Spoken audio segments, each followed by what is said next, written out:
Good morning जी, मैं हूं अब्बास शबीर। उम्मीद है आप सब खैरियत से होंगे। 2 टेस्ट मैचेस इस वक्त जारी हैं। एक तो इंडिया वर्सेस न्यूजीलैंड बेंगलुरु में, बारिश की वजह से आज वो मैच थोड़ा सा डिले है।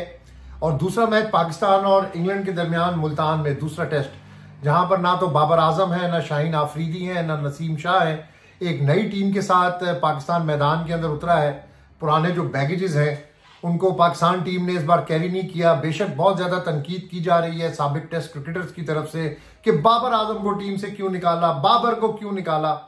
ये वही टेस्ट क्रिकेटर्स हैं, जब बाबर परफॉर्म नहीं कर रहा था तो ये रोज कहते थे कि बाबर को टीम से निकाले, बाबर टीम के साथ ये कर रहा है, बाबर टीम के अंदर सियासत कर रहा है, बाबर फॉर्म के अंदर नहीं है, बाबर को रेस्ट करना चाहिए। आज यही वही क्रिकेटर्स हैं जो अब एकदम ही बाबर के साथ हमदर्दी का इजहार कर गए, यानी बाबर के हमदर्द बनते जा रहे हैं।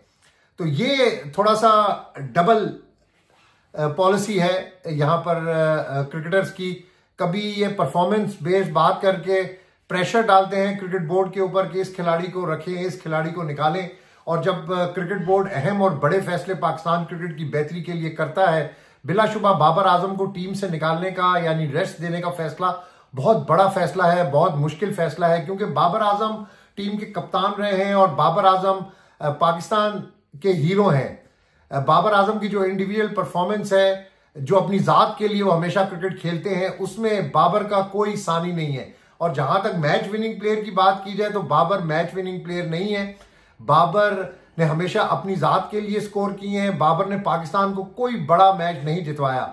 तो इसलिए बाबर को रेस्ट देने का फैसला, यानी बाबर को कहा गया कि थैंक यू वेरी मच, अब आप थोड़े दिन रेस्ट करें, किसी और को मौका देते हैं, शायद आप रेस्ट करके दोबारा से आएं, अपनी फॉर्म बहाल करें और 50 ओवर गेम के अंदर आप पहले वाली परफॉर्मेंस जो है वो अपनी रिटेन कर सकें। तो इसलिए बाबर आजम को रेस्ट दिया गया है। लेकिन पाकिस्तानी क्रिकेटर्स की तरफ से मुख्तलिफ आ रहे हैं। कुछ क्रिकेटर्स कहते हैं कि बहुत अच्छा किया है, कुछ क्रिकेटर्स कहते हैं कि बहुत बुरा हुआ है। ये बाबर के कैरियर के साथ खेलने के मुतरादिफ है। तो भाई, जो और टैलेंट पाकिस्तान के अंदर बेंच के ऊपर बैठा है या जो और टैलेंट ऊपर नहीं आ रहा, उनके साथ क्या हो रहा है? उनके साथ खिलवाड़ नहीं हो रहा, उनके साथ ज्यादती नहीं हो रही? क्या वो मेरिट के ऊपर नहीं है कि वो टीम में शामिल हो, या सिर्फ कुछ ही प्लेयर्स का इख्तियार है, यानी इनकी ही जिम्मेदारी है, बस यही क्रिकेट खेलते रहे खेलते रहे खेलते रहे, चाहे पाकिस्तान जीते या ना जीते, ये परवाह नहीं है, बस यही खेलते रहे? नहीं, ऐसा नहीं है। नए क्रिकेटर्स को पूरी दुनिया के अंदर मौका दिया जाता है। आप संजू सैमसन की मिसाल ले लें कि संजू सैमसन को 2015 में उसने डेब्यू किया, कई अरसा वो इन आउट रहा, लेकिन जब उसको मौका मिला तो आप उसकी परफॉर्मेंस देखें। आप शुभमन गिल को देख लें, आप बहुत सारे प्लेयर्स पूरी दुनिया के क्रिकेटिंग नेशंस के अंदर देख लें कि जब भी उनको मौका मिला उन्होंने परफॉर्म किया। यंगस्टर्स, इसीलिए कहते हैं कि ये अब क्रिकेट यंगस्टर्स की गेम हो गई है। आप में जितनी पावर, जितनी एनर्जी और जितना पैशन होगा, आप इतनी अच्छी क्रिकेट खेल सकते हैं। तो पाकिस्तान और इंग्लैंड के दरमियान जो टेस्ट मैच है उसमें दूसरा दिन है और अभी भी मैं कुछ नहीं कह सकता कि पाकिस्तान ये मैच जीतेगा या नहीं जीतेगा। लेकिन पहला दिन कामरान गुलाम ने अपने नाम किया है, उसने अपनी जो सिलेक्शन है उसको सही साबित किया है। और जो बाबर आजम की जगह पे उनको रिप्लेस किया गया था और उनके कंधों पर भारी जिम्मेदारी दी गई थी, उन्होंने रन्स किए और ये साबित किया कि पीछे बैठे हुए जिन लड़कों के साथ ज्यादती होती है, जिनको मौका नहीं मिलता, अगर उनको मौका मिले तो पाकिस्तान के लिए भरपूर परफॉर्म कर सकते हैं। और मैं समझता हूं कि ये चीफ सेलेक्टर्स का और पाकिस्तान क्रिकेट बोर्ड का बड़ा अच्छा डिसीजन है कि बाबर को, शाहीन को, नसीम शाह को रेस्ट दिया गया है। और भी खिलाड़ियों को रेस्ट देना चाहिए था, जिस तरह शान मसूद है। मुसलसल जब से वो टीम के कप्तान बने हैं, पाकिस्तान टीम शिकस्त से दो चार हो रही है। उनकी अपनी जो परफॉर्मेंस है वो भी कोई काबिल जिक्र नहीं है, कोई अच्छी परफॉर्मेंस नहीं है। तो इसलिए अब शान मसूद की बारी आने वाली है। और भी प्लेयर्स जो हैं वो ब्रश होंगे, वो फिल्टर होंगे इस सीरीज के बाद, जो इस सीरीज में परफॉर्म नहीं करेगा। यानी अब जीरो टॉलरेंस है, फिटनेस के ऊपर किसी किस्म का कोई कॉम्प्रोमाइज नहीं है। ड्रेसिंग रूम के माहौल में सियासत बिल्कुल खत्म कर दी गई है, कोई माहौल नहीं है सियासत का। और अब ड्रेसिंग रूम का पाकिस्तान टीम का माहौल थोड़ा सा डिफरेंट है, क्योंकि 2 बड़े प्लेयर्स जिन पर बार बार ये कहा जाता था कि दोनों प्लेयर्स ग्रुपिंग में इन्वॉल्व हैं, दोनों के अपने अपने ग्रुप है, जिसकी वजह से पाकिस्तान टीम की कारकर्दगी, परफॉर्मेंस मुतासिर हो रही है। अब वो दोनों खिलाड़ी टीम के अंदर नहीं है, तो अब ड्रेसिंग रूम का माहौल काफी बेहतर है। दूसरा टेस्ट जी, India versus New Zealand Bengaluru, my favourite place. मेरी बड़ी अच्छी बड़ी खूबसूरत यादें हैं बेंगलोर के अंदर। जब मैं बेंगलोर गया था, this was my second time. 2012 में भी बेंगलोर गया था, लेकिन अब जब मैं बेंगलोर आया तो बेंगलोर वाज टोटली डिफरेंट। वहां पे मैंने कुछ वीडियो भी शूट की थी। एक साल पहले मैं भारत के अंदर था, वर्ल्ड कप की कवरेज कर रहा था, और वन ऑफ द पाकिस्तानी जिसको सबसे पहला वीजा मिला, और मैंने वहां पर आकर वर्ल्ड कप 2023 की कवरेज की। अहमदाबाद में पाकिस्तान इंडिया का मैच देखा। उसके बाद फिर हम बेंगलुरु गए, चेन्नई गए, बेंगलुरु गए, कोलकाता गए, और बहुत सारी हमारी यादें हैं। तो इंडिया और न्यूजीलैंड का जो मैच है बेंगलुरु क्रिकेट ग्राउंड, जो कि राहुल द्रविड़ का होम ग्राउंड है। और जब मैं असल में मेमोरीज है ना मेरी, मैं कभी इनको भूल नहीं सकता। जो मोहब्बत मुझे वहां पर मिली है, जो लोगों से मुझे प्यार मिला है, और जिस तरीके से लोगों ने हमें वहां पर ट्रीट किया है, ये मैं सारी जिंदगी नहीं भूल सकता।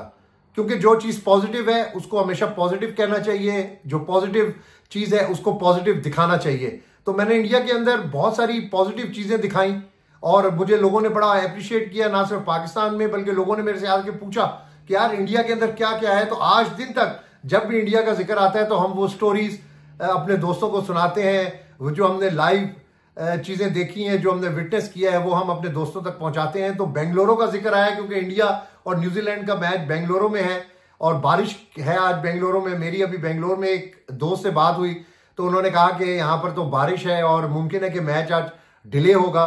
तो इंडिया वर्सेस न्यूजीलैंड जो पहला टेस्ट है वो डिले है ड्यू टू रेन। लेकिन मैंने कहा चले बेंगलोर की कुछ यादें मैं आपके साथ शेयर करूं। बेंगलोर बाजार में, बेंगलोर में जो जो लोग हमें मिले, इतिश भाई थे वो हमें वहां पर मिले, मैन ऑफ ऑक्सीजन उनको कहा जाता था। उनके कनेक्शन से हमें और बहुत सारे लोग मिले। ये तो वो लोग हैं जो हमें कहीं ना कहीं से कनेक्ट हुए। कुछ लोग हमें वहां पर रेंडमली हमें मिले, जो हमें टीवी के ऊपर फॉलो करते थे, जो हमें सोशल मीडिया के ऊपर फॉलो करते थे। जब उन्होंने हमें देखा तो वो बहुत खुश हुए। इवन कि बेंगलोर वो जगह है जहां पर सुबह 6 बजे भी मेरे होटल के अंदर फोन की घंटी बजती थी, तो मैं उठाता था तो मुझे रिसेप्शन से फोन आता था कि यहाँ पर लोग नीचे आए हुए हैं आपसे मिलने के लिए।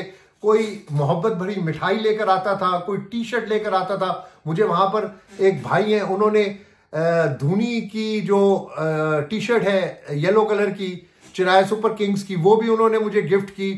वो साइकिल के ऊपर रोज मुझे मिलने के लिए आते थे। बड़ी मोहब्बत उन्होंने मेरे साथ की, और हमेशा वो मेरे साथ अभी भी मुझे वो मैसेजेस करते रहते हैं मुख्तलिफ सोशल मीडिया प्लेटफॉर्म पे। तो बेंगलुरु में स्टेडियम के बाहर भी मुझे बड़े अच्छे लड़के, यंगस्टर्स मिले जिनको क्रिकेट की बड़ी नॉलेज थी, बहुत ज्यादा नॉलेज थी। जब मैं उनसे क्रिकेट की बात करता था तो मैं कहता हूं कि वंडरफुल। मैं समझता था कि यार शायद इतना क्रेज नहीं होगा, इतनी नॉलेज नहीं होगी क्रिकेट की, लेकिन वो उम्र में छोटे थे, लेकिन उनको रिकॉर्ड जो है वो अपने वालिदैन, उनके वालिद जब क्रिकेट देखते थे वो रिकॉर्ड्स भी उनको पता थे। यानी इसका मतलब है कि वो कितना क्रिकेट से प्यार करते हैं, उनको क्रिकेट से कितना क्रेज था। तो बेंगलोर में बड़ी खूबसूरत यादें हैं। बेंगलोर में हमने बहुत सारे डिनर किए, लंच किए, और बहुत सारे लोगों से मिले। रैंडमली कुछ लोगों से मिले, कुछ लोगों से हम ऑलरेडी इंडिया के अंदर कनेक्ट थे, उनसे हमारी मुलाकात हुई। हमने बहुत सारी वीडियो शूट की, मुख्तलिफ में मार्केट्स के अंदर वहां पर गया, वहां की मैंने वीडियो शूट की। फिर मेरी एक वीडियो बेंगलोर की बड़ी मशहूर है कि वो गोलगप्पे वाली एक रेडी थी, वहां पर मैंने इत्तेफाकन वो वीडियो मैंने शूट की। वो वीडियो लोगों ने बड़ी पसंद की। मुझे लोगों ने बताया कि ये तो बेंगलोर में सिर्फ एक जगह पर है, यहाँ पर इंडिया के अंदर हर जगह के इस तरह की चीजें मुयसर है। फिर बेंगलोर के मैं मेन बाजारों में गया, क्या जबरदस्त बाजार थे क्या। और बेंगलोर आपको पता है कि आईटी सिटी है, one of the big city in India, information technology का हब कहा जाता है बेंगलोर को। तो बेंगलोर के लोग बड़े सिविलाइज थे, बड़े कल्चर्ड लोग थे, बड़े डिसेंट लोग थे, बड़ी तमीज से बात करते थे, बड़े अच्छे तरीके से पेश आते थे। और जब उनको पता चलता था कि हम पाकिस्तान से आए तो बहुत ज्यादा वो हमसे मोहब्बत करते थे। और बेंगलोर स्टेडियम की क्या बात है, बेंगलोर स्टेडियम में जब एंटर होते हैं तो लेफ्ट साइड के ऊपर आपको एक बहुत बड़ी वॉल नजर आती है, राहुल द्रविड़ वॉल।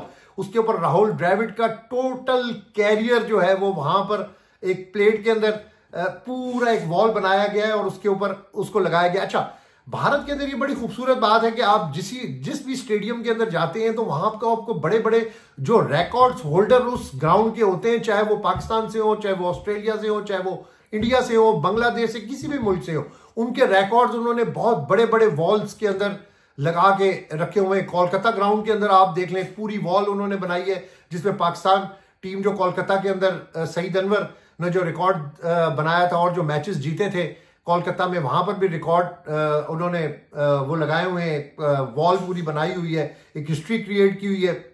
इसी तरह बेंगलुरु में भी राहुल द्रविड़ की वालदा ने वो वॉल बनाई हुई है। मैं बड़ा खुश हुआ, मैंने उसके ऊपर बड़ी एक अच्छी वीडियो भी वहां पर शूट की।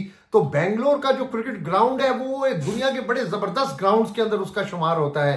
क्या उसकी सिटिंग कैपेसिटी है, क्या उसका मीडिया स्टैंड है, क्या वहां पर लोगों की हॉस्पिटलिटी थी, क्या लोग आते थे, हजारों लोग बेंगलोर स्टेडियम के अंदर दाखिल होते थे, किसी को पता ही नहीं चलता था। वो पूरा रोड साइड के सर्कल के ऊपर वो ग्राउंड है। मैं इन मेमोरीज को कभी नहीं भूल सकता। और स्पेशली जो बेंगलोर के अंदर जिन लोगों से मेरी मुलाकात हुई, इवन के होटल के जो वेटर थे, जो होटल के अंदर बेल बॉयज थे, उनको भी जब पता चलता था कि हम पाकिस्तान से आए तो हमसे बहुत ज्यादा मोहब्बत करते थे, हमारे साथ तस्वीर बनवाते थे, सेल्फीज बनवाते थे।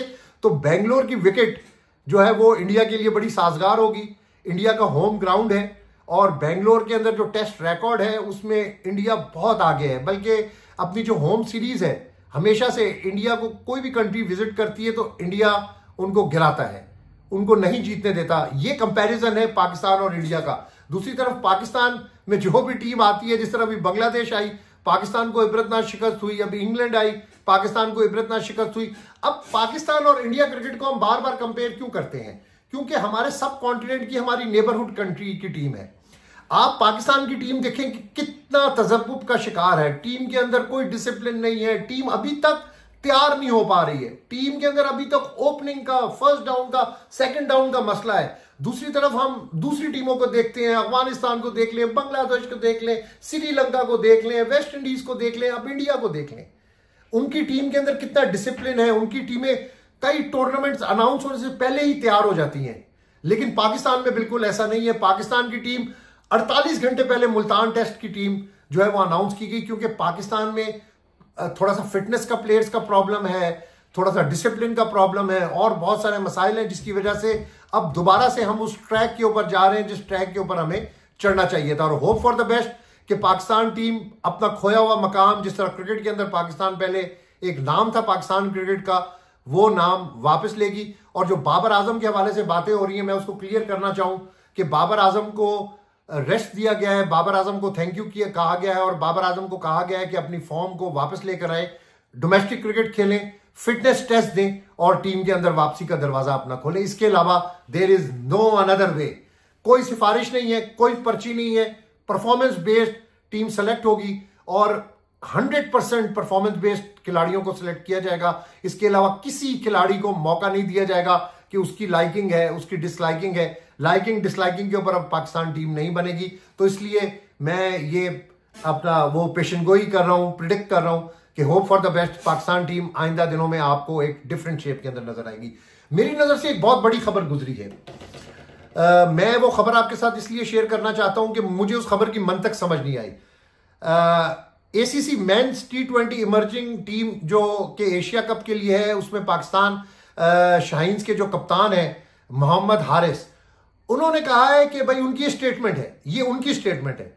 उन्होंने कहा है, अब पता नहीं ये स्टेटमेंट किस तरीके से और किस सीक्वेंस के अंदर उन्होंने दी हुई है, इंडिया से डर के स्टेटमेंट दी हुई है या वो इंडिया की बात नहीं करना चाहते कि वक्त से पहले अगर इंडिया की बात कर ली और हमने कोई बढ़क मार ली, जिस तरह हम हमेशा से बढ़क मारते हैं कि हम उस टीम से जीत जाएंगे, टूर्नामेंट शुरू होने से पहले हम उस टीम से जीत जाएंगे, लेकिन हम जीतते नहीं है। तो मोहम्मद हारिस ने भी यही कहा है कि भाई पहली मर्तबा खिलाड़ियों पर ड्रेसिंग रूम में भारत से मुतालिक बातचीत पर पाबंदी लगा दी गई। ये बहुत बड़ी खबर है कि ड्रेसिंग रूम में आप भारतीय क्रिकेट टीम के हवाले से बात ही नहीं कर सकते, क्योंकि वो भारत जब इंडिया हो रहा होता है तो आप एक नर्व्स गेम ऑलरेडी होती है। पाकिस्तान और भारत का जब भी मुकाबला होता है, चाहे वो वुमेन्स हो, चाहे वो शाहीन हो, चाहे वो किसी फॉर्मेट के अंदर हो, पाकिस्तान इंडिया हमेशा एक बहुत बड़ा मुकाबला होता है। तो उसमें एक नर्व्स गेम होती है, प्रेशर गेम होती है। जो नर्व्स के ऊपर काबू पा लेता है वो उस मैच के अंदर कामयाब होता है। तो मोहम्मद हारिस मेरा ख्याल है कि अभी नफसियाती दबाव के अंदर है, जो पाकिस्तानी प्लेयर्स का बहुत बड़ा मसला है कि हम मेंटली फिटनेस नहीं है, हमें साइकेट्रिस्ट की जरूरत है। अगर सीनियर टीम में रमीज राजा साहब ये एडवाइस कर सकते हैं कि एक अच्छे साइकेट्रिस्ट की हमें जरूरत है, तो जूनियर लेवल के ऊपर तो ये बड़ा मसला होगा। तो ये एक स्टेटमेंट है कि ड्रेसिंग रूम में भारत से मुतालिक बातचीत पर पाबंदी लगा दी गई है। उन्होंने कहा कि जी बतौर कप्तान, एज अ कैप्टन, मैंने हेड कोच उमर रशीद की मशावरत से यह फैसला किया है कि हमेशा क्रिकेट मुकाबले में भारत भारत किया जाता है, जबकि हमारे लिए हर टीम अहमियत की हामिल है। ये उमर रशीद भी, ये भी चिपका हुआ है टीम के साथ। परफॉर्मेंस इन लोगों की कोई भी नहीं है, ये सिर्फ चिपके हुए हैं टीम के साथ। कोचिंग की शक्ल में इनको कोचिंग से हटा देंगे, एकेडमी के अंदर चले जाएंगे, तो अब हमें बड़े नाम लेकर आने पड़ेंगे, चाहे वो इमर्जिंग टीम के साथ हो, चाहे वो वुमेन्स के। जिस तरह वुमेन के अंदर मोहम्मद वसीम था, मोहम्मद वसीम चीफ सेलेक्टर रहा, उसने क्या किया मुझे बताएं। ठीक है, अपने दौर के अंदर उसने डेब्यू सेंचुरी भी की, वो प्लेयर रहा होगा, लेकिन अब वुमेन टीम को आप हाल देख लें कि वुमेन टीम का वर्ल्ड कप के अंदर क्या हाल हुआ है। दावे इन्होंने बहुत बड़े किए थे कि हम ये कर देंगे, हम ये कर देंगे। ये सिर्फ दावे कर सकते हैं। ये मैं इसीलिए बात करता हूं कि वक्त से पहले बड़ी बात नहीं करनी चाहिए। आप जब बड़ी बात करते हैं आप फंस जाते हैं, और यही हो रहा है पाकिस्तान सीनियर टीम के साथ, पाकिस्तान जूनियर टीम के साथ, वुमेन के साथ, इमर्जिंग के साथ। आप जहां जहां जा रहे हैं, जब आप बड़े बड़े दावे करते हैं तो फिर आपका आगे बेड़ा गर्क हो जाता है। तो ये स्टेटमेंट मुझे बड़ी अजीब सी स्टेटमेंट लगी है कि यार आप बड़ी टीमों की बात क्यों नहीं करते, क्योंकि मुकाबला आपका हमेशा बड़ी टीमों से होता है। पूरी दुनिया के अंदर बड़ी टीमों के खिलाड़ियों को फोकस किया जाता है और उस तरीके से अपने आप को तैयार किया जाता है उस मुकाबले के लिए। लेकिन पाकिस्तान में कुछ थोड़ा सा डिफरेंट है, क्योंकि जो कोचेज है ये मेरा ख्याल है खुद मेंटली तौर के ऊपर स्ट्रांग नहीं है। इनको भी साइकेट्रिस्ट की जरूरत है। इस तरह की ये बातें करते हैं। अब ये किस सीक्वेंस के अंदर बात की आई डोंट नो, लेकिन जो बात और जो कोट सामने आए कि उमर रशीद से ये मशावरत से, उनकी अंडरस्टैंडिंग से फैसला किया है। देखो जरा कोच एक केड़ा साइंसदान टीम के साथ है कि हमेशा क्रिकेट मुकाबले में भारत भारत किया जाता है। हमारे लिए बिल्कुल बेशक हर टीम हमारे लिए बड़ी टीम होती है, लेकिन जो बड़ी टीमें होती हैं आप उनको डिस्कस करते हैं, आप उनकी कमजोरियों को देखते हैं, आप उनके जो पॉजिटिव चीजें होती हैं, जो एडवांटेजेस होती हैं, आप उनको फोकस करते हैं और उसको पॉइंट आउट करते हैं और उसके ऊपर फिर एक फ्रेमवर्क तैयार करते हैं जहां पे आपने उस खिलाड़ी को रोकना होता है। तो ये क्या बात हुई जी कि हम ड्रेसिंग रूम में भारत की बात नहीं करेंगे, ये कोई बड़ी अजीब सी बात है। मैं स्टेटमेंट को जो है ये पता नहीं किस तनाजुर के अंदर, किस सीक्वेंस के अंदर इन्होंने बात की है। और भाई हमेशा बड़ी टीमों का ही मुकाबला करता है और बड़ी टीमों को देख के ही हमें आगे निकलना चाहिए। और आप भी बड़ी टीमों को देखें, हर टीम को बेशक आप अहमियत दें, लेकिन भारत इस वक्त बड़ी टीम है तो आप उसको फोकस करें, उसके क्रिकेट को फोकस करें कि उनके खिलाड़ी किस पैशन और किस इश्क के साथ क्रिकेट खेल रहे हैं। आप भी उसी पैटर्न को देखें, उसी पैटर्न के ऊपर जाएं, शायद आपकी क्रिकेट बेहतर हो। और ये स्टेटमेंट देने से कि ड्रेसिंग रूम में भारत की बात नहीं करनी, इससे कोई आपकी क्रिकेट बेहतर नहीं हो जाएगी। इससे आपको ज्यादा नुकसान होगा, इससे आप मेंटली और ज्यादा प्रेशर के अंदर होंगे। कहे कि हाँ यार बड़ी टीम से हमारा मुकाबला है, हमने बड़ी टीमों को पकड़ना है। इस तरह वहां एग्रेसिव हो, डरपोक ना हो। बाबर आजम जिस तरह डरपोक कप्तान था उस तरह कप्तान ना बने, एग्रेसिव कप्तान बने। इजाजत दीजिएगा आवाज शबीर को अब तक की वीडियो के लिए। अल्लाह ने के बाद।